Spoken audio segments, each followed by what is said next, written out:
goes wrong, she gets the blame. Go. What are we supposed to do? Hi. I'm Shannon. I'm the moderator today here for Stanley. We are going to be doing Q&A. If you have a question, please come up to the mic. We will be doing questions until 2:05, and then we are cutting them off, just to let you know. So please do come up to the mic. If you have questions, there is a mic in the middle right up here, so please do come line up for us. I have to tell you something. I don't hear as well as I used to, so Shannon is going to repeat your questions to me very briefly, I hope, but we'll be here all day. So keep the questions short. She'll make them even shorter. I'll give you my usual long-winded answer, and we'll see how it goes.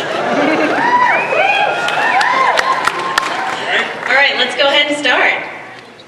All right, Stan, my name's Tyler.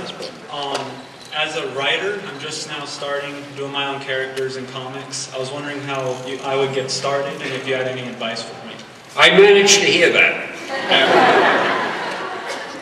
I don't know. As an artist, it's kind of easy because you just draw up some samples and you send them to an editor, or you meet one of the editors at a comic book convention, and it's pretty easy to tell, looking at someone's artwork, it's easy to tell at that moment if this fella has what you're looking for or not. As a writer, if you show somebody some pages that are typed, it just looks like type. And nobody really has the time or the patience at a convention to sit and read a script. Very few editors will take a script home to read it. There are so many professional writers who are trying to get into comics now that there are screenwriters and television writers and novelists, and believe it or not, they all want to write comics. So any new person has a lot of competition. The only thing I would suggest, and I know it probably isn't what you want to hear, but I'm trying to level with you, if you could sell a book or a play or something to somebody else and get it published or get it shown on a screen or on a stage, then you become a professional. And if you call the editor and say, look, I'm so-and-so, I had a novelist printed by Random House, I had a novel printed and it sold pretty well and I'd like to write comics, the chances are you'll get a listen from the editor. But if you're just a new guy, I don't even know what to tell you. Probably the best thing is just to try to meet an editor here at some of these conventions, and maybe in some way the way you talk to him will interest him or her, or I don't know, it's pot luck. It's very difficult as a writer, much more difficult than as an artist. All right, thank you. See, when I was writing them years ago, nobody wanted to write comics. So anybody who'd come up and say, hey, I'd like to write some stories, the editor would grab them. I found another sucker. It's just different today. Hi.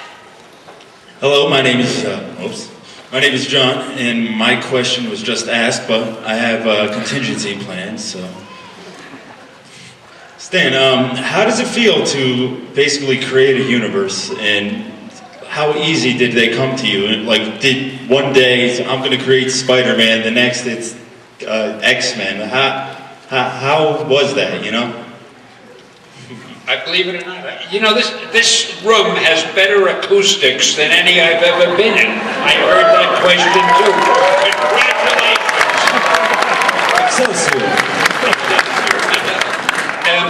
Well, it feels pretty good. That's a one-word answer. It feels good to create that stuff. So, next question. But actually, there was another part to that question. I've already forgotten it, even though I heard it.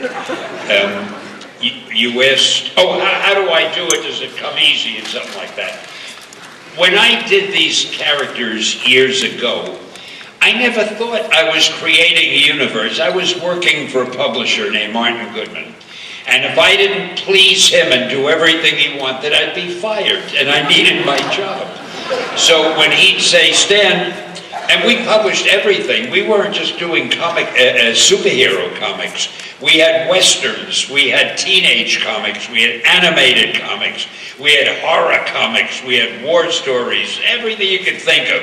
And the superheroes were a very small part of in fact, I think when I did the Fantastic Four, we didn't have any superheroes. We mainly had monster books at that time. So one day he said to me, Stan, I think we ought to get into superheroes because the Superman company is doing pretty well. So I came up with the Fantastic Four. We didn't think it was going to be anything that sensational. It sold well. So he said, hey, give me another superhero. So, I came up with whatever it was, the X-Men or the Hulk, I can't remember the order of them.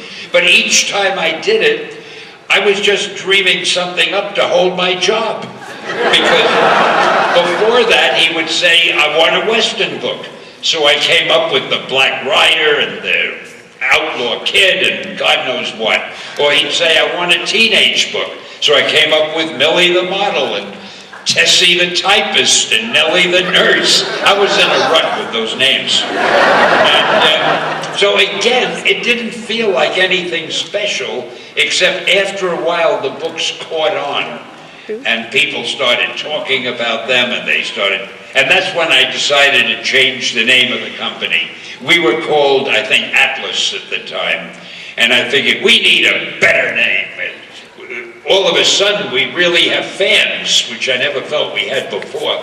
So the very first book that Martin Goodman had ever published years ago was called Marvel Mystery Comics.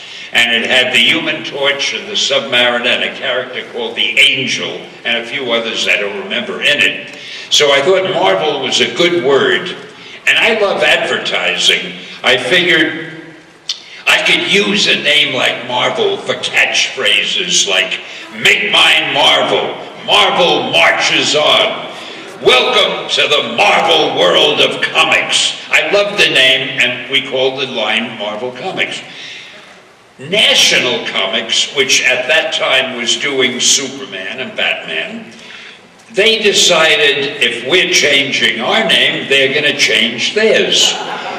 They hired a guy. I didn't know you could hire name changes, but they found a guy and they paid him money to come up with a good name. And what did he come up with?